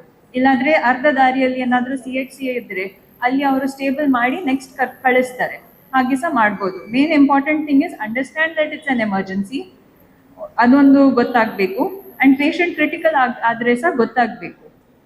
ಪೇಷಂಟ್ ಪ್ರಜ್ಞೆ ತಪ್ಪಿದ್ರೆ ಕೆಲವು ಸಮಯ ಬ್ರೀತ್ ಮಾಡ್ತಾ ಇಲ್ಲ, ಬಟ್ ಅದು ಪ್ಯಾರಾಲಿಸಿಸ್ ಆಗಿರ್ತದೆ, ಬಟ್ ಪೇಷಂಟ್ ಆ್ಯಕ್ಚುಲಿ ಅಲೈವ್ ಇರ್ತಾರೆ, ಹಾರ್ಟ್ ಬೀಟ್ ಇರ್ತದೆ. ಸೊ ಸುಮ್ಮನೆ ಹೋಗಿದೆ ಅಂತ ಹೇಳಿ ಬಿಡಲಿಕ್ಕೆ ಸಹ ಇಲ್ಲ, ಹಾಸ್ಪಿಟಲಲ್ಲಿ ಮಾತ್ರ ಡೆತ್ ಆಗಿದೆ ಅಂತ ಗೊತ್ತಾಗ್ತದೆ. Last one thing we will do is, ನಿಮಗೆ ಕೆಲವು ಫೋಟೋಸ್ ತೋರಿಸ್ತೀವಿ, ಇಲ್ಲಿ ಕಾಮನ್ ವಿಷತ್ತು ಹಾವು ಯಾವುದೆಲ್ಲ ಸಿಗ್ತದಂತ. ಅಫ್ಕೋರ್ಸ್ ಅದು ಕೆಲವು ಐಡೆಂಟಿಫೈ ಮಾಡಲಿಕ್ಕೆ ಕಷ್ಟ ಇರ್ತದೆ, ಆದಷ್ಟು ಆದರೆ ನೀವು ಫೋಟೋ ತೆಗೀರಿ. ಇನ್ನೊಂದು ನೀವು ಏನು ಮಾಡ್ಬೋದಂದ್ರೆ, ಹಾವು ಹಿಡಿಲಿಕ್ಕಾಗಲಿ ಅಥವಾ ಅದನ್ನು ಸಾಯಿಸ್ಲಿಕ್ಕಾಗಲಿ ಹೋಗಬೇಡಿ, ಯಾಕಂದರೆ ನಿಮಗೆ ಕಚ್ಚೋ ಚಾನ್ಸ್ ಇರುತ್ತೆ ಅಲ್ವಾ. ಸೊ ಅದರ ಪಾಡಿಗೆ ಅದು ಹೋಗೋದಂದ್ರೆ ಬಿಟ್ಟು ಬಿಡಿ. ಒಂದು ಏನು ಮಾಡ್ಬೋದಂದ್ರೆ ಅದರ ಫೋಟೋ ತೆಗಿಬೋದು. ಸೊ ಅದರ ಫೋಟೋದಿಂದ ಹಾಸ್ಪಿಟಲಲ್ಲಿ ಇರುವವರಿಗೆ ಗೊತ್ತಾಗತ್ತೆ ಅದು ವಿಷಕಾರಿಯ ಅಥವಾ ವಿಷಕಾರಿ ಅಲ್ವಾ ಅಂತ, ಅದರಿಂದ ಟ್ರೀಟ್ಮೆಂಟ್ ಕೊಡ್ಲಿಕ್ಕೆ ಹೆಲ್ಪ್ ಆಗುತ್ತೆ. ಸೊ ಫೋಟೋ ಒಂದು ತೆಕ್ಕೊಳ್ಬೋದು, ಮತ್ತು ಅದರ ಪಾಡಿಗೆ ಅದನ್ನು ಹೋಗ್ಲಿಕ್ಕೆ ಬಿಡಿ. ಈಗ ನಾವು ಮಾಡಿ ತೋರಿಸಿರ್ತಾರ, ಬೇಕಾದ್ರೆ ಫಾರೆಸ್ಟ್ ಆಫೀಸರಿಗೆ ಕಾಲ್ ಮಾಡಿ ಈ ಥರ ಒಂದು ಹಾವು ಉಂಟಂತ ಹೇಳ್ಬೋದು, ಬಿಟ್ಟರೆ ಮುಟ್ಲಿಕ್ಕೆ ಹೋಗಬೇಡಿ, ಸಾಯಿಸ್ಲಿಕ್ಕೆ ಹೋಗಬೇಡಿ. ಫೋಟೋ ಬೇಕಾದರೆ ಒಂದು ತೆಗೀರಿ, ಫೋಟೋ ಆರ್ ವಿಡಿಯೋ, ಆಯಿತಾ. ಹೇಳ್ತೆ ಪಿಲಿಕಂದೋಡಿ ಅಂತ ಹೇಳಿದೆ, ಇದು ಕಾಮನ್ ಕ್ರೇಟ್, ಲೋಕಲ್ ಲ್ಯಾಂಗ್ವೇಜಲ್ಲಿ ಏನು ಹೇಳ್ತೀರಂತ ಕಡಂಬಲ. ಮತ್ತು ಇನ್ನೊಂದು ಸಾಸ್ಕೆಲ್ಡ್ ವೈಪರ್, ಕಟ್ಟಿಗೊಂಡ ಹಾವು, ಕನ್ನಡಿ ಹಾವಲ್ಲ, ನಾರ್ತ್ ಕನ್ನಡದಲ್ಲಿ ಗರಗಸ ಮಂಡಲ ಅಂತ ಹೇಳ್ತಾರೆ. ಇಲ್ಲಿ ಕಾರ್ಕಳದಲ್ಲೆಲ್ಲ ಮಲ ಮೇಲೆಲ್ಲ ಕೆಲವು ಸಿಗ್ಬೋದು, ಬಟ್ ಅದು ಸ್ವಲ್ಪ ರೇರ್. ಬಟ್ ನಮ್ಮ ಏರಿಯಾದಲ್ಲಿ ಬಿಗ್ 4 ಮಾತ್ರ ಇಲ್ಲ, ನಮ್ಮ ಏರಿಯಾದಲ್ಲಿ ಬಿಗ್ 6 ಉಂಟು ಅಟ್ಲೀಸ್ಟ್. ಇನ್ನೊಂದು ಮಲಬಾರ್ ಪಿಟ್ ವೈಪರ್ ಮತ್ತು ಹಂಪ್ ನೋಸ್ ಪಿಟ್ ವೈಪರ್ ಅಂತ ಹೇಳ್ತಾರೆ. ಸೊ ಇದರಲ್ಲಿ ಹಂಪ್ ನೋಸ್ ಪಿಟ್ ವೈಪರಿಗೆ ಮಾತ್ರ ಆ್ಯಂಟಿ ಸ್ನೇಕ್ ವೆನಮ್ ವರ್ಕ್ ಆಗೋದಿಲ್ಲ, ಬೇರೆ ಉಳಿದ ಸ್ನೇಕಿಗೆಲ್ಲ ಆ್ಯಂಟಿ ಸ್ನೇಕ್ ವೆನಮ್ ವರ್ಕ್ ಆಗ್ತದೆ. ಒಂದು ಇಮೇಜ್ ತೋರಿಸ್ತೇನೆ ನಿಮಗೆ, ಫೋಟೋಸ್ ನೋಡಿ ನೀವು ಹೋಗ್ಬೋದು. ಮಂತ್ರಿಗಳಾದಂಥ ಸನ್ಮಾನ್ಯ ನರೇಂದ್ರ ಮೋದಿ ಅವರ ಜನ್ಮದಿನದ ಪ್ರಯುಕ್ತ ಯುವ ಮೋರ್ಚಾ ಕಾರ್ಕಳ ಹಾಗೂ ಯುವ ಮೋರ್ಚಾ ಮಹಿಳಾ ಮೋರ್ಚಾ ಕಾರ್ಕಳ ಮಂಡಲ ಇದರ ವತಿಯಿಂದ ಇವತ್ತು ಸೇವಾ ಪಾಕ್ಷಿಕ ವಿವಿಧ ಕಾರ್ಯಕ್ರಮಗಳ ಅಂಗವಾಗಿ ಇವತ್ತು ನಮ್ಮ ಯುವ ಮೋರ್ಚಾದ ವತಿಯಿಂದ ರಕ್ತದಾನ ಶಿಬಿರ ಹಾಗೂ ಮಹಿಳಾ ಮೋರ್ಚಾದ ವತಿಯಿಂದ ಕ್ಯಾನ್ಸರ್ ಕುರಿತಾದ ಮಾಹಿತಿ ಶಿಬಿರ ಕಾರ್ಯಕ್ರಮವನ್ನು ಇವತ್ತು ವಿಕಾಸ ಕಚೇರಿಯಲ್ಲಿ ಇವತ್ತು ಹಮ್ಮಿಕೊಂಡಿದ್ದೇವೆ. ಇಲ್ಲಿರುವಂಥ MK ವಿಜಯಕುಮಾರ್ ಸಭಾ ಕಾರ್ಯಕ್ರಮದ ವೇದಿಕೆಯಲ್ಲಿರುವಂಥ MK ವಿಜಯಕುಮಾರ್ ಅವರು ಈ ಸಂದರ್ಭದಲ್ಲಿ ಉಪಸ್ಥಿತರಿದ್ದಾರೆ. ಈ ಒಂದು ಸಭೆಗೆ ಕಾರ್ಕಳ ಮಂಡಲಾಧ್ಯಕ್ಷರಾಗಿರುವಂಥ ನವೀನ್ ನಾಯಕ್ರವರು ಉಪಸ್ಥಿತರಿರಬೇಕಾಗಿ ಕೇಳಿಕೊಳ್ತಾ ಇದ್ದಾರೆ. ಅದೇ ರೀತಿ ಜಿಲ್ಲೆಯ ಉಪಾಧ್ಯಕ್ಷರಾಗಿರುವಂಥ ಮಾಯರ್ ಹೆಗ್ಡೆ ಅವರು ಕೂಡ ಈ ಸಂದರ್ಭದಲ್ಲಿ ಉಪಸ್ಥಿತರಿರಬೇಕು ವೇದಿಕೆಯಲ್ಲಿ ಅಂತ ಕೇಳ್ಕೊಳ್ತಾ ಇದ್ದೇನೆ. ಅದೇ ರೀತಿ ಜಿಲ್ಲಾ ಮತ್ತೊಬ್ಬರು ಉಪಾಧ್ಯಕ್ಷರಾಗಿರುವಂಥ ಬೋಳ ಜಯರಾಮ್ ಸಾಲಿಯನ್ರವರು ಕೂಡ ವೇದಿಕೆಗೆ ಆಸೀನರಾಗಬೇಕಾಗಿ ಕೇಳ್ಕೊಳ್ತಾ ಇದ್ದೇನೆ. ಹಾಗೂ ಜಿಲ್ಲಾ ಪ್ರಧಾನ ಕಾರ್ಯದರ್ಶಿಗಳಾಗಿರುವಂಥ ರೇಷ್ಮಾ ಉದಯ್ ಶೆಟ್ಟಿ ಅವರು ಈ ಸಂದರ್ಭದಲ್ಲಿ ಉಪಸ್ಥಿತರಿರಬೇಕಾಗಿ ಕೇಳ್ಕೊಳ್ತಾ ಇದೆ. ಅದೇ ರೀತಿ ಮಹಿಳಾ ಮೋರ್ಚಾದ ಜಿಲ್ಲಾಧ್ಯಕ್ಷ ಆಗಿರುವಂತಹ ಸಂಧ್ಯಾ ರಮೇಶ್ ಅವರು ಕೂಡ ಈ ಸಂದರ್ಭದಲ್ಲಿ ವೇದಿಕೆಯಲ್ಲಿ ಆಸೀನರಾಗಬೇಕಾಗಿ ಕೇಳ್ಕೊಳ್ತಾ ಇದ್ದಾರೆ. ಯುವ ಮೋರ್ಚಾ ಮಂಡಲದ ತಾಲೂಕು ಅಧ್ಯಕ್ಷ ಆಗಿರುವಂತಹ ರಾಕೇಶ್ ಶೆಟ್ಟಿ ಅವರು ಉಪಸ್ಥಿತರಿರಬೇಕಾಗಿ ಕೇಳ್ಕೊಳ್ತಾ ಇದ್ದೇವೆ. ನಮ್ಮ ಮಹಿಳಾ ಮೋರ್ಚಾದ ಮಂಡಲ ಅಧ್ಯಕ್ಷ ಆಗಿರುವಂತಹ ವಿನಯ್ ಡಿ ಬಂಗೇರ ಅವರು ಕೂಡ ಈ ಸಂದರ್ಭದಲ್ಲಿ ಉಪಸ್ಥಿತರಿರಬೇಕು. ಅದೇ ರೀತಿ ಹಿರಿಯ ಮುಖಂಡರಾಗಿರುವಂತಹ ರವೀಂದ್ರ ಕುಮಾರ್ ಅವರು ಕೂಡ ವೇದಿಕೆಯಲ್ಲಿ ಉಪಸ್ಥಿತರಿರಬೇಕಾಗಿ ಕೇಳ್ಕೊಳ್ತಾ ಇದ್ದೇನೆ. ಯುವ ಮೋರ್ಚಾದ ರಾಜ್ಯ ಕಾರ್ಯದರ್ಶಿಗಳಾಗಿರುವಂತಹ ವಿಕಾಸ್ ಶೆಟ್ಟಿ ಅವರು ಕೂಡ ಈ ಸಂದರ್ಭದಲ್ಲಿ ವೇದಿಕೆಯಲ್ಲಿ ಉಪಸ್ಥಿತರಿರಬೇಕು. ಅದೇ ರೀತಿ ನಮ್ಮ ಮಣಿಪಾಲ್ನ ಕಮ್ಯುನಿಟಿ ಮೆಡಿಸಿನ್ ವಿಭಾಗದ ಡಾಕ್ಟರ್ ವೈಷ್ಣವ್ ಶಂಕರ್ ಅವರು ಕೂಡ ಈ ಸಂದರ್ಭದಲ್ಲಿ ವೇದಿಕೆಯಲ್ಲಿ ಆಸೀನರಾಗಬೇಕಾಗಿ ಕೇಳ್ಕೊಳ್ತಾ ಇದ್ದೇವೆ. ಅದೇ ರೀತಿ ಡಾಕ್ಟರ್ ವೃಂದಾರ್ ಅವರು ನಮ್ಮ ಸ್ನೇಕ್ ಬೈಟ್ ಎಮರ್ಜೆನ್ಸಿ ವಿಭಾಗದ ಮಣಿಪಾಲ್ ಆಸ್ಪತ್ರೆಯ ವೈದ್ಯಾಧಿಕಾರಿಗಳಾಗಿರುವಂಥ ವೃಂದಾರ್ ಅವರು ಕೂಡ ವೇದಿಕೆಯಲ್ಲಿ ಆಸೀನರಾಗಬೇಕು. ಅದೇ ರೀತಿ ಉಡುಪಿ ಜಿಲ್ಲಾ ಮಹಿಳಾ ಮೋರ್ಚಾದ ಮಾಜಿ ಜಿಲ್ಲಾಧ್ಯಕ್ಷ ಆಗಿರುವಂತಹ ವೀಣಾ ಶೆಟ್ಟಿ ಅವರು ಕೂಡ ಉಪಸ್ಥಿತರಿರಬೇಕಾಗಿ ಕೇಳಿಕೊಳ್ತಾ ಇದ್ದಾರೆ. ಈಗ ನವೀನ್ ನಾಯಕ್ರವರು ಬಂದಿರುವಂತಹ ಎಲ್ಲ ಅತಿಥಿ ಅಭ್ಯಾಗತರನ್ನ ಸ್ವಾಗತಿಸಬೇಕಾಗಿ ಕೇಳಿಕೊಳ್ತಾ ಇದ್ದಾರೆ. ಭಾರತೀಯ ಜನತಾ ಪಾರ್ಟಿ ಕಾರ್ಕಳ ಇದರ ವತಿಯಿಂದ ಸನ್ಮಾನ್ಯ ಈ ದೇಶದ ಗೌರವಾನ್ವಿತ ಪ್ರಧಾನಮಂತ್ರಿಗಳ 74ನೇ ಹುಟ್ಟುಹಬ್ಬದ ಪ್ರಯುಕ್ತ ಭಾರತೀಯ ಜನತಾ ಪಾರ್ಟಿ ಇಡೀ ದೇಶದಾದ್ಯಂತ ಸೇವಾ ಪಾಕ್ಷಿಕ ಅಂತ ಹೇಳುವ ಹೆಸರಿನಲ್ಲಿ ಬೇರೆ ಬೇರೆ ಸೇವಾ ಚಟುವಟಿಕೆಗಳನ್ನ 2 ವಾರಗಳ ಕಾಲ ಅಂದ್ರೆ 15 ದಿವಸಗಳ ಕಾಲ ಮಾಡಬೇಕು ಅಂತ ಹೇಳುವಂತ ಕರೆಯನ್ನ ರಾಷ್ಟ್ರೀಯ ಭಾರತೀಯ ಜನತಾ ಪಾರ್ಟಿ ಕೊಟ್ಟಿದ್ದರ ಮುಖಾಂತರ ಇವತ್ತು ನಾವು ಕಾರ್ಕಳದಲ್ಲಿ ಕೂಡ ವಿಶೇಷವಾಗಿ ಯುವಕರಿಂದ ರಕ್ತದಾನ ಶಿಬಿರ ಮತ್ತು ಮಹಿಳೆಯರ ಸಮಸ್ಯೆಗಳ ಬಗ್ಗೆ ಒಂದು ಮಾಹಿತಿ ಕಾರ್ಯಾಗಾರ ಮತ್ತು ತಪಾಸಣಾ ಶಿಬಿರವನ್ನ ಕೂಡ ಇವತ್ತು ಆಯೋಜನೆಯನ್ನ ಮಾಡಿದ್ದೇವೆ. ನಮ್ಗೆಲ್ಲರಿಗೂ ಗೊತ್ತಿದೆ, ಕಳೆದ 10-11 ವರ್ಷಗಳಿಂದ ದೇಶವನ್ನು ಆಳ್ವಿಕೆ ಮಾಡ್ತಾ ಇರುವಂತಹ ಅವರು ಪ್ರಧಾನಮಂತ್ರಿ ಆದ್ಮೇಲೆ ದೇಶದಲ್ಲಾಗಿರುವಂತಹ ಬದಲಾವಣೆಗಳು, ಜಗತ್ತಲ್ಲಿ ದೇಶಕ್ಕೆ ಸಿಕ್ಕಿದಂತಹ ಗೌರವ, ಜಗತ್ತಲ್ಲಿ ಈ ಬಲಿಷ್ಠ ರಾಷ್ಟ್ರ ಆಗ್ಲಿಕ್ಕೆ ಜಗತ್ತಿನ ಬೇರೆ ಬೇರೆ ರಾಷ್ಟ್ರಗಳ ಒಳಗೆ ಇರುವಂತಹ ಸಂಬಂಧಗಳನ್ನ ವೃದ್ಧಿ ಮಾಡಿರುವಂತದ್ದು, ನಮ್ಮ ದೇಶದಲ್ಲಿ ಆಗಿರುವಂತಹ ಬದಲಾವಣೆಗಳು, ಅಭಿವೃದ್ಧಿ ಕಾರ್ಯಗಳು, ನಾವಿಷ್ಟು ವರ್ಷ ಯುವ ಜನಾಂಗ ರಾಜಕಾರಣ ರಾಜಕೀಯ ಅಂತ ಹೇಳಿದ್ರೆ ಬೇಡ, ಅದು ಭ್ರಷ್ಟಾಚಾರ, ಬೇರೆ ಬೇರೆ ವಿಚಾರಗಳನ್ನ ಹೇಳ್ತಿದ್ರ. ಇವತ್ತು ಶುದ್ಧ ರಾಜಕಾರಣದ ಮುಖಾಂತರ ಮತ್ತೊಮ್ಮೆ ದೇಶವನ್ನ ಆಳ್ಬಹುದು, ಒಂದೇ ಒಂದು ರೂಪಾಯಿ ಭ್ರಷ್ಟಾಚಾರ ಇಲ್ಲದೆ ಕೂಡ ಈ ಜಗತ್ತ ದೇಶವನ್ನ ಆಳ್ಬಹುದು ಅಂತ ಹೇಳುವಂತ ತೋರಿಸಿಕೊಟ್ಟು ಯುವ ಜನಾಂಗಕ್ಕೆ ಮತ್ತೊಂದ್ಸಲ ರಾಜಕಾರಣದ ಮುಖ ಮಾಡಿದಂತಹ ಒಬ್ಬ ದಿಟ್ಟ ಪ್ರಧಾನಮಂತ್ರಿಯ ಜನ್ಮದಿನೋತ್ಸವನ್ನ ನಾವೆಲ್ಲರೂ ಕೂಡ ಇವತ್ತು ಹಮ್ಮಿಕೊಳ್ತಾ ಇದ್ದೇವೆ.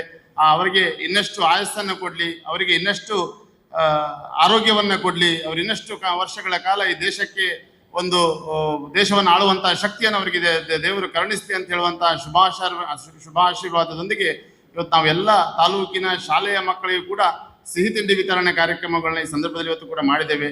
ಬೇರೆ ಬೇರೆ ಮೋರ್ಚಾಗಳ ಮುಖಾಂತರ ಇವತ್ತು ಮಹಿಳಾ ಮೋರ್ಚಾ ಒಂದು ಕಾರ್ಯಕ್ರಮ ಮಾಡಿದ್ರೆ, ಯುವ ಮೋರ್ಚಾ ಇನ್ನೊಂದು ಕಾರ್ಯಕ್ರಮ, ಅಲ್ಪಸಂಖ್ಯಾತ ಮೋರ್ಚಾ ಇನ್ನೊಂದು ಕಾರ್ಯಕ್ರಮ, ಹಿಂದುಳಿದ ವರ್ಗ ಒಂದು ಕಾರ್ಯಕ್ರಮ, SC ಮೋರ್ಚಾ, ST ಮೋರ್ಚಾ, ರೈತ ಮೋರ್ಚಾ, ಹಾಗೆ ಬೇರೆ ಬೇರೆ ಮೋರ್ಚಾಗಳು ಬೇರೆ ಬೇರೆ ಸೇವಾ ಚಟುವಟಿಕೆಗಳು ಮಾಡೋದ್ರ ಮುಖಾಂತರ ಇವತ್ತು ಮತ್ತೊಂದ್ಸಲ ಭಾರತೀಯ ಜನತಾ ಪಾರ್ಟಿ ಪಕ್ಷವನ್ನು ಸಂಘಟಿಸುವುದು, ಹಾಗೆ ಅದರೊಟ್ಟಿಗೆ ಈ ಸೇವಾ ಕಾರ್ಯಗಳಲ್ಲಿ ಜನರೊಟ್ಟಿಗೆ ಸಂಪರ್ಕವನ್ನ ಬೆಳೆಸುವಂತಹ ಸಂಬಂಧವನ್ನ ಜಾಸ್ತಿ ವೃದ್ಧಿಗೊಳಿಸುವಂತಹ ಕೆಲಸವನ್ನು ಇವತ್ತು ನಿರಂತರವಾಗಿ ಮಾಡ್ತಾ ಇದೆ.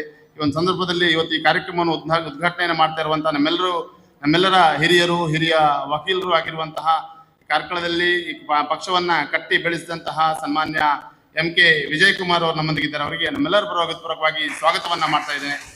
ಅದೇ ರೀತಿ ಜಿಲ್ಲಾ ಉಪಾಧ್ಯಕ್ಷರಾಗಿರುವಂತಹ ಮಹಾವೀರ್ ಹೆಗ್ಡೆ ಅವರು ನಮ್ಮೊಂದಿಗಿದ್ದಾರೆ. ಅವರಿಗೂ ಕೂಡ ನಮ್ಮೆಲ್ಲರ ಪೂರ್ವಕ ಸ್ವಾಗತವನ್ನ ಮಾಡ್ತಾ ಇದ್ದೇನೆ. ನಮ್ಮ ಇನ್ನೋರ್ವ ಹಿರಿಯರು ರವೀಂದ್ರ ಕುಮಾರ್ ಅವರು ನಮ್ಮೊಂದಿಗಿದ್ದಾರೆ. ಅವ್ರನ್ನೂ ಕೂಡ ಈ ಸಂದರ್ಭದಲ್ಲಿ ಹೃತ್ಪೂರ್ವಕ ಸ್ವಾಗತವನ್ನ ಮಾಡ್ತಾ ಇದ್ದೇನೆ. ನಮ್ಮ ಜಿಲ್ಲಾ ಪ್ರಧಾನ ಕಾರ್ಯದರ್ಶಿ ಆಗಿರುವಂತಹ ರೇಷ್ಮಾ ಉದಯ್ ಶೆಟ್ಟಿ ಅವರು ನಮ್ಮೊಂದಿಗಿದ್ದಾರೆ. ಅವರಿಗೂ ಕೂಡ ಹೃತ್ಪೂರ್ವಕ ಸ್ವಾಗತವನ್ನ ಮಾಡ್ತಾ ಇದ್ದೇನೆ. ಜಿಲ್ಲಾ ಮಹಿಳಾ ಮೋರ್ಚಾ ಅಧ್ಯಕ್ಷ ಆಗಿರುವಂತಹ ಸಂಧ್ಯಾ ರಮೇಶ್ ಅವರು ನಮ್ಮೊಂದಿಗಿದ್ದಾರೆ. ಅವರಿಗೂ ಕೂಡ ಹೃತ್ಪೂರ್ವಕ ಸ್ವಾಗತವನ್ನ ಮಾಡ್ತಾ ಇದ್ದೀನಿ. ಹಾಗೆ ಮಾಜಿ ಜಿಲ್ಲಾ ಅಧ್ಯಕ್ಷರಾಗಿ ಮಹಿಳಾ ಮೋರ್ಚಾ ಅಧ್ಯಕ್ಷರಾಗಿರುವಂತಹ ವೀಣಾ ಶೆಟ್ಟಿ ಅವರು ಕೂಡ ನಮ್ಮೊಂದಿಗಿದ್ದಾರೆ. ಅವರಿಗೂ ಕೂಡ ಹೃತ್ಪೂರ್ವಕ ಸ್ವಾಗತವನ್ನ ಮಾಡ್ತಾ ಇದ್ದೀನಿ. ಮಹಿಳಾ ಮೋರ್ಚಾ ಅಧ್ಯಕ್ಷರಾಗಿರುವಂತಹ ವಿನಯ ಟಿ ಬಂಗೇರ ಅವರು ಕೂಡ ನಮ್ಮೊಂದಿಗಿದ್ದಾರೆ. ಅವರಿಗೂ ಕೂಡ ಹೃತ್ಪೂರ್ವಕ ಸ್ವಾಗತವನ್ನ ಮಾಡ್ತಾ ಇದ್ದೀನಿ. ಯುವ ಮೋರ್ಚಾ ಅಧ್ಯಕ್ಷ ಆಗಿರುವಂತಹ ರಾಕೇಶ್ ಶೆಟ್ಟಿ ಅವರು ಕೂಡ ನಮ್ಮೊಂದಿಗಿದ್ದಾರೆ. ಅವರಿಗೂ ಕೂಡ ಹೃತ್ಪೂರ್ವಕ ಸ್ವಾಗತವನ್ನ ಮಾಡ್ತಾ ಇದ್ದೀನಿ. ಇವತ್ತು ಈ ತಪಾಸಣಾ ಶಿಬಿರವನ್ನು ನಡೆಸಿಕೊಟ್ಟಂತಹ ಡಾಕ್ಟರ್ ವೃಂದ ಅವರು ಕೂಡ ನಮ್ಮೊಂದಿಗಿದ್ದಾರೆ. ಅವರಿಗೂ ಕೂಡ ಹೃತ್ಪೂರ್ವಕವಾಗಿ ಸ್ವಾಗತವನ್ನ ಮಾಡ್ತಾ ಹೃತ್ಪೂರ್ವಕ ಸ್ವಾಗತವನ್ನ ಮಾಡ್ತಾ ಈ ಒಂದು ಬಂದಿರುವಂತಹ ಎಲ್ಲ ಮಹಿಳಾ ಮೋರ್ಚಾ, ಯುವ ಮೋರ್ಚಾ ಎಲ್ಲ ಕಾರ್ಯಕರ್ತ ಬಂಧುಗಳಿಗೆ ಹಾಗೆ ಮಾಹೆ ಮಣಿಪಾಲ್ ಹಾಸ್ಪಿಟಲ್ನ ಎಲ್ಲ ತಂಡದವರಿಗೂ ಒಂದೇ ಮಾತಿನಲ್ಲಿ ಹಾಗೆ ವಿಕಾಸ್ ಶೆಟ್ಟಿ ಅವರು ರಾಜ್ಯ ಯುವ ಮೋರ್ಚಾ ಉಪಾಧ್ಯಕ್ಷ ಕಾರ್ಯದರ್ಶಿ ಇದ್ದಾರೆ. ಅವರಿಗೂ ಕೂಡ ಹೃತ್ಪೂರ್ವಕ ಸ್ವಾಗತವನ್ನ ಮಾಡ್ತಾ ಎಲ್ಲರಿಗೂ ಕೂಡ ಒಂದೇ ಮಾತಿನಲ್ಲಿ ಸ್ವಾಗತವನ್ನ ಮಾಡ್ತಾ ಇದ್ದೇನೆ. ಎಲ್ರಿಗೂ ವಂದನೆಗಳು.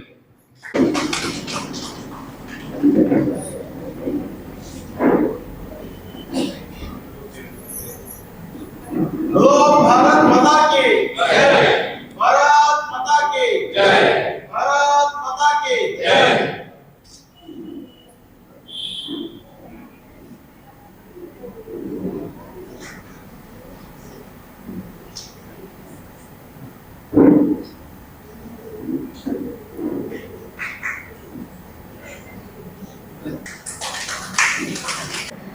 ಇದು ಭಾಷಣದ ಹೊತ್ತಲ್ಲ, ಬಹಳ ಅರ್ಥಪೂರ್ಣವಾದ, ಸಾರ್ಥಕವಾದ, ಒಳ್ಳೆಯ ಒಂದು ಕಾರ್ಯಕ್ರಮವನ್ನು ಮಹಿಳಾ ಮೋರ್ಚಾ ಮತ್ತು ಯುವ ಮೋರ್ಚಾದವರು ಮಾಡುತ್ತಿದ್ದಾರೆ. ಬಹಳ ಸಂತೋಷ. ಇಡೀ ದೇಶ ಸುದೃಢವಾಗಿ, ಆರೋಗ್ಯಪೂರ್ಣವಾಗಿ ಇರಬೇಕು ಎಂಬುದಾಗಿ ನಮ್ಮ ಪ್ರಧಾನಮಂತ್ರಿಗಳು ಹಲವಾರು ಯೋಜನೆಗಳನ್ನು ಹಾಕಿದ್ದಾರೆ.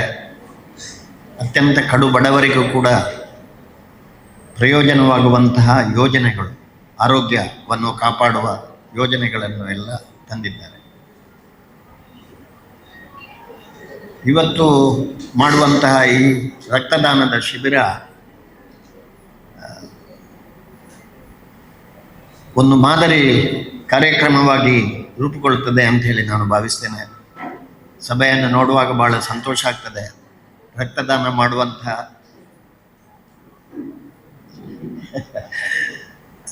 ದಾರ್ಢ್ಯವಂತ, ಒಳ್ಳೆಯ ಆರೋಗ್ಯ ಪೂರ್ಣವಾದಂತಹ ಯುವ ಮೋರ್ಚಾದ ಸದಸ್ಯರು ಅತ್ಯಂತ ಉತ್ಸಾಹದಿಂದ ರಕ್ತದಾನ ಮಾಡಲಿಕ್ಕೆ ಬಂದಿದ್ದಾರೆ. ಒಂದು ಉದ್ಘಾಟನೆ ನನ್ನಿಂದ ಮಾಡಿಸ್ತಾ ಇದ್ದೀರಿ, ಆದರೆ ನನ್ನ ರಕ್ತ ಯಾರು ತಗೊಳ್ಳೋದಿಲ್ಲ. ಇದು ಅತ್ಯಂತ ಕಲುಷಿತವಾದಂಥ ರಕ್ತ. ಇಲ್ಲಿ ಶುಗರ್ ಫ್ಯಾಕ್ಟ್ರಿಯೂ ಇದೆ ನಮ್ಮ ರಕ್ತದಲ್ಲಿ. ಆದರೆ ಹಲವಾರು ರಕ್ತದಾನ ಶಿಬಿರದಲ್ಲಿ ನನ್ನನ್ನು ಕರೀತಾರೆ. ಆದರೆ ಒಂದು ಏನು ನನ್ನ ದೌರ್ಭಾಗ್ಯ ಅಂದರೆ ರಕ್ತದಾನ ಮಾಡಲಿಕ್ಕೆ ಸಾಧ್ಯ ಇಲ್ಲ. ನನ್ನ ರಕ್ತ ಪಡ್ಕೊಂಡವರು ನನ್ನ ಕಾಯಿಲೆ ಕೂಡ ಅದರ ಒಟ್ಟಿಗೆ ಬರ್ತದೆ. ಆದರೆ ಇವತ್ತಿನ ಈ ರಕ್ತದಾನದಲ್ಲಿ ಕಾರ್ಕಳದ ಹೆಚ್ಚಿನ ಯುವ ಮೋರ್ಚಾ ಸದಸ್ಯರು ಅತ್ಯಂತ ಉತ್ಸಾಹದಿಂದ ಬಂದಿದ್ದಾರೆ ರಕ್ತದಾನ ಮಾಡಲಿಕ್ಕೆ. ಅದರಲ್ಲೂ ನನಗೆ ಬಹಳ ಸಂತೋಷ ಆಗ್ತದೆ ಅಂತ ಹೇಳಿದರೆ, ಇವತ್ತಿನ ಸಭೆಯಲ್ಲಿ ಬಹಳಷ್ಟು ಮಹಿಳಾ ಸದಸ್ಯರು ಭಾಗವಹಿಸ್ತಾ ಇರುವುದು, ಸಭೆಯಲ್ಲಿ ಇರುವುದು ನನಗೆ ಬಹಳ ಖುಷಿಯನ್ನು ಕೊಟ್ಟಿದೆ. ಯಾಕಂತ ಹೇಳಿದರೆ, ನಾವೆಲ್ಲ ಪ್ರಾರಂಭ ಮಾಡುವಾಗ ಈ ಪಕ್ಷದಲ್ಲಿ ಬಹಳ ಒಂದು ಪ್ರಾರ್ಥನೆ ಮಾಡಲಿಕ್ಕೆ ಒಬ್ಬರು ಮಾತ್ರ ಇದ್ದರು. ಪ್ರಾರ್ಥನೆ ಮಾಡಲಿಕ್ಕೆ ಮಾತ್ರ ಒಬ್ಬರು ನಮ್ಮ ಮಹಿಳೆ ಇಲ್ಲಿ, ಅದು ಕೂಡ ನಮ್ಮ ಸಾಲ್ಮರದ ಇವತ್ತು ಇದ್ದಾರೆ ಅವರು, ವಿಜಯಲಕ್ಷ್ಮಿ ಅವರು ಒಬ್ಬರು ಬಿಟ್ಟರೆ ಇಡೀ ಸಭೆಯಲ್ಲಿ ಯಾರೂ ಇರ್ತಾ ಇರಲಿಲ್ಲ. ಅಂತಹ ಸಂದರ್ಭ ನನಗೆ ನೆನಪಾಗ್ತದೆ. ಆದ್ದರಿಂದ ಹೇಳುವಂಥದ್ದು, ಇವತ್ತು ನನಗೆ ಅತ್ಯಂತ ಆನಂದ ಆಗ್ತಾ ಇದೆ ಅಂತ ಹೇಳಿದರೆ, ಇಷ್ಟು ಮಂದಿ leaders, workers from every walk of life ಇವತ್ತು ಮಹಿಳೆಯರು ಬಂದು ನಮ್ಮ ಪಕ್ಷದ ಮೇಲೆ ಅತ್ಯಂತ ಅಭಿಮಾನದಿಂದ, ಒಳ್ಳೆಯ ಕೆಲಸ ನಮ್ಮ ಪಕ್ಷದಿಂದ ದೇಶದಲ್ಲಿ ನಡೀತಾ ಇದೆ, ಇಡೀ ವಿಶ್ವಕ್ಕೆ ಒಂದು ದಾರಿಯನ್ನು ತೋರಿಸುವಂತಹ ಲೀಡರ್ಶಿಪ್ ನಮ್ಮ ಪಕ್ಷದಿಂದ ಬೆಳೆದು ಬಂದಿದ್ದಾರೆ ಅನ್ನುವಂತಹ ಭಾವನೆ ಎಲ್ಲರಲ್ಲಿಯೂ ಇದೆ. ಅತ್ಯಂತ ಸಂತೋಷ. ಇಂತಹ ಕಾರ್ಯಕ್ರಮ ಯಶಸ್ವಿಯಾಗಲಿ. ಅದರ ಜೊತೆಯಲ್ಲಿ ನಮಗೆ ಸಹಾಯ ಮಾಡುತ್ತಿರುವಂತಹ ವೈದ್ಯಾಧಿಕಾರಿಗಳಿಗೂ ಕೂಡ ನಾನು ತಮ್ಮೆಲ್ಲರ ಪರವಾಗಿ ಅಭಿನಂದನೆಯನ್ನು ಸಲ್ಲಿಸ್ತೇನೆ. Without your cooperation and guidance, this would not be a successful event. ಆದ್ರಿಂದಾಗಿ ನಿಮ್ಮ ಈ ಒಂದು ನಮಗೆ the extension of your association with us has been immensely helpful. We thank you wholeheartedly madam. ಆದ್ರಿಂದಾಗಿ ಇದಕ್ಕೆ ಶುಭವಾಗಲಿ ಅಂತ ಹಾರೈಸ್ತಾ ದೇವರನ್ನು ಪ್ರಾರ್ಥಿಸಿ ನನ್ನ ಮಾತು ಮುಗಿಸ್ತೇನೆ. ಇವತ್ತು ಸೆಪ್ಟೆಂಬರ್ 17 ನಮ್ಮ ಪ್ರಧಾನಮಂತ್ರಿ ನರೇಂದ್ರ ಮೋದಿ ಅವರ ಜನ್ಮದಿನ. ಕಳೆದ 10 ವರ್ಷಗಳಿಂದ ನಾವು ಇದನ್ನ ಸೇವಾ ಪಾಕ್ಷಿಕ ಅಂತ ಹೇಳಿ ಆಚರಣೆ ಮಾಡ್ತಾ ಬರ್ತಾ ಇದ್ದೇವೆ. ಇವತ್ತು ಸೆಪ್ಟೆಂಬರ್ 17, ನಾಳ್ದು ಸೆಪ್ಟೆಂಬರ್ 25 ನಮ್ಮ ಪಂಡಿತ್ ದೀನ್ ದಯಾಳ್ ಜಿ ಅವರ ಉಪಾಧ್ಯಾಯರ ಜನ್ಮದಿನ. ಜೊತೆಗೆ ಅಕ್ಟೋಬರ್ 2 ಮಹಾತ್ಮ ಗಾಂಧೀಜಿ ಅವರ ಜನ್ಮದಿನ. ಸೆಪ್ಟೆಂಬರ್ 17ರಿಂದ ಅಕ್ಟೋಬರ್ 2ರವರೆಗೆ ಸೇವಾ ಪಾಕ್ಷಿಕ ಅಂತ ಹೇಳಿ ನಾವು ಈ 15 ದಿವಸಗಳ ಕಾರ್ಯಕ್ರಮವನ್ನು ಆಚರಣೆ ಮಾಡುವಂಥದ್ದು ನಮ್ಮ ಪಕ್ಷದಲ್ಲಿ ಒಂದು ಸಂಪ್ರದಾಯವಾಗಿ ಇತ್ತೀಚೆಗೆ ಬೆಳೆದು ಬಂದಿದೆ. ನಾವು ರಾಜಕಾರಣಿಗಳ ಹುಟ್ಟುಹಬ್ಬವನ್ನ, ಚಲನಚಿತ್ರ ನಟರ ನಾಯಕರ ಹುಟ್ಟುಹಬ್ಬವನ್ನ ಬಹಳ ವೈಭವವಾಗಿ ಅಭಿಮಾನಿಗಳು ಆಚರಿಸುವುದನ್ನ ನೋಡ್ತಾ ಇದ್ದೇವೆ. ಆದರೆ ನರೇಂದ್ರ ಮೋದಿ ಅವರು ಕೇಳಿಕೊಂಡದ್ದು, ಅವರಿಗೂ ವಿಶ್ವದಲ್ಲೇ ಅತ್ಯಂತ ಹೆಚ್ಚಿನ ಅಭಿಮಾನಿಗಳಿದ್ದಾರೆ, ನೀವೆಲ್ಲರೂ ನನ್ನ ಹಬ್ಬವನ್ನ ಹೇಗೆ ಆಚರಿಸಬೇಕು ಅಂತ ಹೇಳಿದ್ರೆ ಜನರಿಗೆ ಸೇವಾ ಕಾರ್ಯದ ಮೂಲಕ ನನ್ನ ಹಬ್ಬವನ್ನ ಆಚರಿಸುವುದಾದ್ರೆ ನನ್ನ ಅಭ್ಯಂತರ ಇಲ್ಲ ಅಂತ ಹೇಳಿದ್ರು. ಆ ಕಾರಣಕ್ಕೆ ಇವತ್ತಿನಿಂದ 15 ದಿವಸಗಳ ಕಾಲ, ಅದರ ಮಧ್ಯೆ 3 ಮಹಾನಾಯಕರ ಹುಟ್ಟುಹಬ್ಬಗಳು ಬರ್ತವೆ. ಅವೆಲ್ಲವನ್ನ ನಾವು ಸರಣಿಯಲ್ಲಿ ಬೇರೆ ಬೇರೆ ಕಾರ್ಯಕ್ರಮಗಳ ಮೂಲಕ ಭಾರತೀಯ ಜನತಾ ಪಾರ್ಟಿ ಆಚರಿಸಿಕೊಂಡು ಬರ್ತಾ ಇದೆ. ಈ ಬಾರಿ ಕೂಡ ಪಕ್ಷದ ಸೂಚನೆಯ ಮೇರೆಗೆ ಮಹಿಳಾ ಮೋರ್ಚಾದಿಂದ ಆರೋಗ್ಯ ತಪಾಸಣಾ ಶಿಬಿರ ಮತ್ತು ಯುವ ಮೋರ್ಚಾದಿಂದ ಬ್ಲಡ್ ಕ್ಯಾಂಪ್, ಇನ್ನು ಉಳಿದ ಬೇರೆ ಬೇರೆ ಮೋರ್ಚಾಗಳಿಗೆ ಬೇರೆ ಬೇರೆ ಕಾರ್ಯಕ್ರಮಗಳನ್ನು, ಅದು ದೇವಸ್ಥಾನಗಳ ಶುದ್ಧೀಕರಣ, ಸ್ವಚ್ಛತೆಯ ಆಂದೋಲನ, ಈ ತರ ಬೇರೆ ಬೇರೆ ಕಾರ್ಯಕ್ರಮಗಳ ಮೂಲಕ ಈ 15 ದಿವಸಗಳ ಕಾರ್ಯಕ್ರಮಗಳನ್ನ ನಾವು ಆಚರಿಸ್ತಾ ಬರ್ತೇವೆ.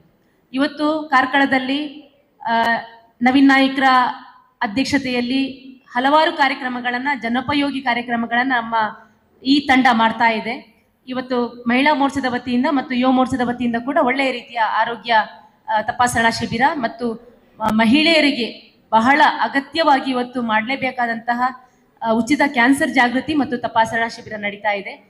ಉತ್ತಮ ರೀತಿಯ ಕಾರ್ಯಕ್ರಮವನ್ನು ಆಯೋಜನೆ ಮಾಡಿದಂತಹ 2 ಮೋರ್ಚಾದ ಅಧ್ಯಕ್ಷರಿಗೆ ಮತ್ತೆ ಪದಾಧಿಕಾರಿಗಳನ್ನ ಅಭಿನಂದಿಸ್ತೇನೆ. ಎಲ್ರಿಗೂ ಶುಭವಾಗಲಿ. ನಮಸ್ಕಾರ. ತುಂಬ ಸಂತೋಷ ಆಗ್ತಾ ಇದೆ. ಯಾಕಂತ ಹೇಳಿದ್ರೆ ನಮಗೆ ಮಹಿಳಾ ಮೋರ್ಚಾದವರು ಒಂದು ಅರ್ಥಪೂರ್ಣವಾದ ಕಾರ್ಯಕ್ರಮವನ್ನು ಮಾಡಿದ್ದಾರೆ. ನಾವು ಯಾವಾಗಲೂ ಹೇಳ್ತಾ ಇರೋದು, ನಾನು ಎಲ್ಲಿ ಹೋದಾಗ ಸಹ ನನಗೆ ತುಂಬ ಬೇಸರ ಆಗೋದೇನಂತ ಹೇಳಿದ್ರೆ, ಇತ್ತೀಚೆಗೆ, ಮುಂಚೆ ಗೊತ್ತಿಲ್ಲ, ಇತ್ತೀಚಿನ ಒಂದು 7-8 ವರ್ಷದಿಂದ ನಾವು ಎಲ್ಲಿ ಹೋದರೂ ಸಹ ಬ್ರೆಸ್ಟ್ ಕ್ಯಾನ್ಸರ್ ಮತ್ತು ಗರ್ಭಕೋಶದ ಕ್ಯಾನ್ಸರ್ ಅಂತ ಎಲ್ಲಿ ಕಂಡ್ರೂ ಸಹ ಹೆಚ್ಚು ಚಿಕ್ಕ ವಯಸ್ಸಿನ ತಾಯಂದಿರೇ ಅದಕ್ಕೆ ಬಲಿಯಾಗ್ತಾ ಇದ್ದಾರೆ. ಯಾಕಂತೇಳಿ ನಮಗೆ ಅದರದ್ದು ಅರಿವು ಇರುವುದಿಲ್ಲ. ನಾವೇನು ಮಾಡ್ತೇವೆ ಅಂತ ಹೇಳಿದ್ರೆ, ನಮಗೆ ಮನೆ ಕೆಲಸ ಮುಖ್ಯವಾಗಿರ್ತದೆ, ಯಾರು ಸಹ ನಾವು ತಪಾಸಣೆ ಮಾಡುವ ಬಗ್ಗೆ ಆಲೋಚನೆ ಮಾಡೋದೇ ಇಲ್ಲ. ನಮಗೆ ಮಕ್ಕಳು, ಗಂಡ, ಮನೆ ಅಂತ ಹೇಳ್ತಾ ಇರ್ತೇವೆ. ಆದರೆ ಇವತ್ತು ಮಹಿಳಾ ಮೋರ್ಚಾದವರು ಅದನ್ನು ಅರಿತು ನಾವು ಹೇಗೂ ಮಾಡಿಸಿಕೊಳ್ಳುವುದಿಲ್ಲ, ಆದರೆ ನಾವಾದರೂ ಮಾಡಿಸುವ, ಅವರಿಗೆ ಒಂದು ಜಾಗೃತಿ ಮೂಡಿಸುವಂಥ ಈ ಕಾರ್ಯಕ್ರಮವನ್ನು ಆಯೋಜಿಸಿದ್ದಾರೆ. ಹಾಗಾಗಿ ಮತ್ತೆ 2ನೇ ದಿನ ಅಂತ ಹೇಳಿದ್ರೆ ಇವತ್ತು ನರೇಂದ್ರ ಮೋದಿ ಅವರ ಹುಟ್ಟುಹಬ್ಬ. ನರೇಂದ್ರ ಮೋದಿಜಿ ಅವರು ಪ್ರತಿಯೊಂದು ಕಾರ್ಯಕ್ರಮದಲ್ಲೂ ನಮ್ಮ ಮಹಿಳೆಯರಿಗೆ ಪ್ರಥಮ ಆದ್ಯತೆಯನ್ನು ಕೊಡ್ತಾ ಇದ್ದಾರೆ. ಬೇಟಿ ಬಚಾವೋ ಇರ್ಬೋದು, ಬೇಟಿ ಪಡಾವೋ ಇರ್ಬೋದು, ಶಕ್ತಿ ವಂದನೆ ಇರ್ಬೋದು, ಮಾತೃವಂದನೆ ಇರ್ಬೋದು, ಹಾಗೆ ತುಂಬ ಹಲವಾರು ಕಾರ್ಯಕ್ರಮಗಳನ್ನು ಅವರು ಮಹಿಳೆಯರಿಗೋಸ್ಕರವೇ ರೂಪಿಸಿದ್ದಾರೆ. ಹಾಗಾಗಿ ಅವರ ಹುಟ್ಟುಹಬ್ಬದ ದಿನ ಮಹಿಳೆಯರಿಗೋಸ್ಕರ ಒಂದು ಅರ್ಥಪೂರ್ಣ ಕಾರ್ಯಕ್ರಮವನ್ನು ಹಮ್ಮಿಕೊಂಡಿದ್ದಾರೆ. ಹಾಗೆ ಅವರಿಗೂ ಸಹ ಶುಭವಾಗಲಿ. ಮತ್ತು ಇವತ್ತು ಎಲ್ಲ ನಮ್ಮ ದೇಶಾದ್ಯಂತ ನರೇಂದ್ರ ಮೋದಿ ಅವರ ಹುಟ್ಟುಹಬ್ಬವನ್ನು ವಿವಿಧ ರೀತಿಯಲ್ಲಿ ಆಚರಣೆ ಮಾಡ್ತಾ ಇದ್ದಾರೆ. ಮತ್ತು ಪ್ರತಿ ಕಾರ್ಯಕ್ರಮದಲ್ಲೂ ಸಮೇತ ನಮ್ಮ ಕಾರ್ಕಳ ಮಂಡಳದಲ್ಲಿ ವಿವಿಧ ಹೊಸ ಹೊಸ ಕಾರ್ಯಕ್ರಮಗಳನ್ನೇ ಹಾಕ್ಕೊಳ್ತಾರೆ. ಹಾಗಾಗಿ ಇನ್ನು ಮುಂದಿನ ದಿನದಲ್ಲಿ ಸಹ ಅವರು ಇಂಥ ಒಳ್ಳೆ ಕಾರ್ಯಕ್ರಮಗಳು ಹಾಕ್ಕೊಳ್ಳಿ. ಯುವ ಮೋರ್ಚಾ ಮತ್ತು ಮಹಿಳಾ ಮೋರ್ಚಾ ಜಂಟಿಯಾಗಿ ಒಳ್ಳೆ ಕಾರ್ಯಕ್ರಮಗಳು ಮಾಡಲಿ, ಅವರಿಗೆ ಮಾಡಲಿಕ್ಕೆ ಸಹಕಾರ ಸಿಕ್ಕಲಿ ಅಂತ ಹೇಳ್ತೇನೆ. ಮತ್ತು ನರೇಂದ್ರ ಮೋದಿ ಅವರಿಗೆ ಆರೋಗ್ಯ ಕೊಡಲಿ ದೇವರು, ದೇಶವನ್ನು ಮುನ್ನಡೆಸುವ ಶಕ್ತಿ ಕೊಡಲಿ. ಯಾಕಂದರೆ ಇಷ್ಟು ವಿರೋಧಿಗಳ ಮಧ್ಯದಲ್ಲಿ ಸಮೇತ ಅವರು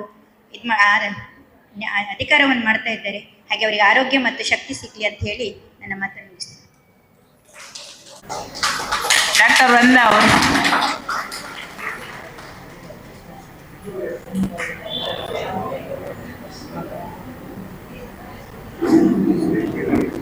DMP ಹಾಸ್ಪಿಟಲ್ ಕಾರ್ಕಳದ PRO ಅಶ್ಲೋನವರು ಬಂದು ನಮ್ಮ ಸಣ್ಣ ಗೌರವವನ್ನು ಸ್ವೀಕರಿಸಬೇಕು ಅಂತ ವಿನಂತಿಯನ್ನು ಮಾಡ್ಕೊತಾರೆ.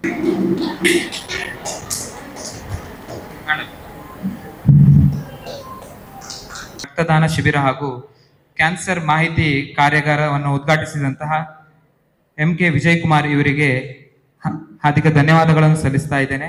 ಹಾಗೆ ಮಂಡಲಾಧ್ಯಕ್ಷರು ನವೀನ್ ನಾಯಕ್ ಇವರಿಗೂ ಕೂಡ ಧನ್ಯವಾದಗಳನ್ನು ಸಮರ್ಪಿಸ್ತಾ ಇದ್ದೇನೆ. ಹಾಗೆ ಮಹಿಳಾ ಮೋರ್ಚಾದ ಜಿಲ್ಲಾಧ್ಯಕ್ಷರು, ತಾಲೂಕಿನ ಮಹಿಳಾ ಮೋರ್ಚಾದ ಅಧ್ಯಕ್ಷರು ಹಾಗೂ ಕಾರ್ಯಕ್ರಮದಲ್ಲಿ ಉಪಸ್ಥಿತಿರುವಂತಹ ಎಲ್ಲ ಗಣ್ಯರನ್ನು ಒಂದೇ ಮಾತಿನಲ್ಲಿ ಹಾಗೂ ಇಲ್ಲಿ ಬಂದಿರುವಂತಹ ವೈದ್ಯಕೀಯ ತಪಾಸಣೆಯನ್ನು ಮಾಡುತ್ತಿರುವಂತಹ ಎಲ್ಲ ಸಿಬ್ಬಂದಿ ವರ್ಗಕ್ಕೂ ಹಾಗೂ ಯುವ ಮೋರ್ಚಾದ ಕಾರ್ಯಕರ್ತರಿಗೂ ಹಾಗೂ ಮಹಿಳಾ ಮೋರ್ಚಾದ ಕಾರ್ಯಕರ್ತರಿಗೂ ಎಲ್ಲರಿಗೂ ಒಂದೇ ಮಾತಿನಲ್ಲಿ ಧನ್ಯವಾದಗಳನ್ನು ಸಮರ್ಪಿಸ್ತಾ ಇದ್ದೇನೆ.